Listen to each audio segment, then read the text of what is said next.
Hi students, this is Mrs. Fogelsong again, and I'm showing you how to scan artwork for your manga graphic novel in art class.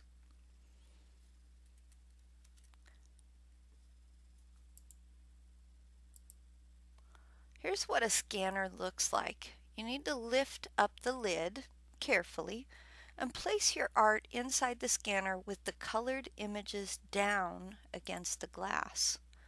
So we're looking at the back of somebody's piece of paper. You can kind of see where the Sharpie has bled through to the other side, but the coloring is all down on the glass. The black arrow on the scanner tells you where to line up a corner of your art page. So that little arrow is clear down in the lower left-hand corner of the scanner, and it's kind of dark, so you'll have to watch for it. But that tells you where the corner of your paper goes against the glass.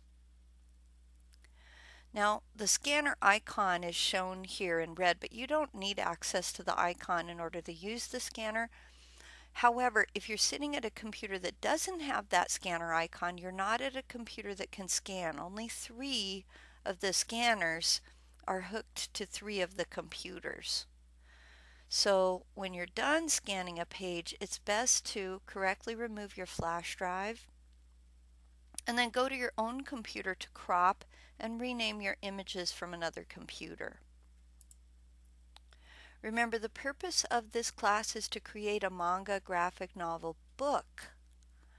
So it's not 100% accurate to just call it an art class. Your grades will be largely based on the pre-writing, which is the outline, drafting, which is finished graphic novel pages that have dialogue, editing, where we use proofreading symbols, revising, where we make corrections, and then publishing using Comic Life. Now, if you can't find the paint icon, you just go to the Start button on your computer and begin typing paint. Remember that we use Paint, not Paint 3D. Those are 2 different programs. Once you find the paint icon, choose Pin to Taskbar, and it will show up at the bottom of your screen every time you log in at that computer. So your first task is to open Paint.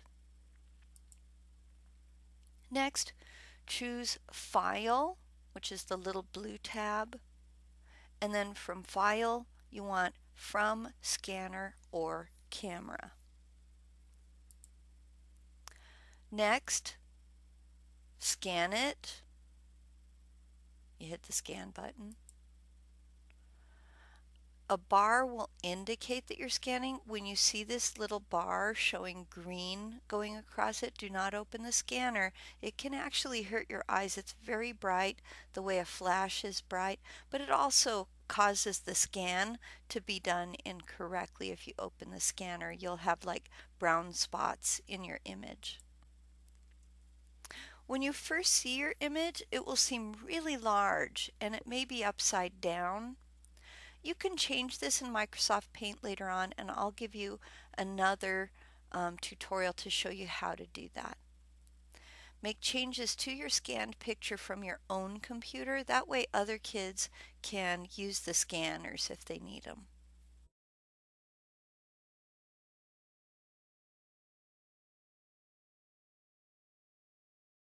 Choose View, because this is a really important step, by the way, the View step. A lot of you don't know how to use View, and it's really key to using Paint later on.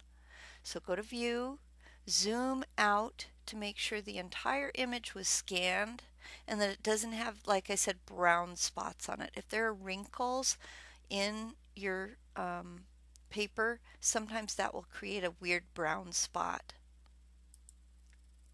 Now go to File. Always choose Save As. If you choose Save, it saves to the hard drive, and then the next time you go to that computer, you won't be able to find it. Click JPEG Picture. Now, If you're too much of a click speed demon, this option disappears. That means you'll have to take the slow way through, saving it like I'm about to show you. Okay, so let's say you clicked through there really quick. You need to change Save as Type to JPG or JPEG. You'll also have to rename your document, and I recommend that you include your personal name with it. So, for example, page 1.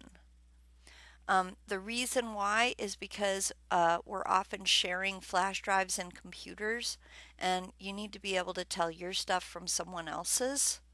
A lot of kids are including a folder in their flash drive, and the folder has their name on it. But even if you do this, sometimes if you just leave it untitled or if you just call it page 1, your classmate may save over the top of you, even though you have a folder in there, because we make mistakes. So it's best to include your name so that your classmate who shares a computer or shares a flash drive with you does not save over the top of you. All right, next you need to make sure you're saving to your flash drive, which is named for you. Okay, so you want to pick your name. If you can't find this, go to this PC and scroll down. Now you can close Paint and then ask the computer to disconnect the flash drive. Now, if you still have Paint open, it won't allow this to happen. So you won't see safe to remove hard drive. It will instead say something like, this flash drive is busy.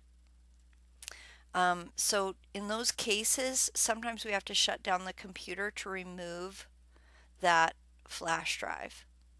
But at this point, if you do see safe to remove the flash drive, safe to remove hardware, you can pull your flash drive out. Please do not wiggle the flash drive because that can damage your files. So you have to pull the flash drive out straight out. Pull it out directly. Okay, these are common problems kids have with scanning their images. They save to the hard drive instead of their flash drives. You want to make sure you don't do that. They don't give images new names when they scan, so it saves over the top of another image. They want to do all their editing at the scanner instead of their own computer, and that's kind of unfair to other kids who want to do the scanning. They don't allow the flash drive to close properly, so they lose their files. Or they wiggle the flash drive to get it in or out, and that damages the flash drive.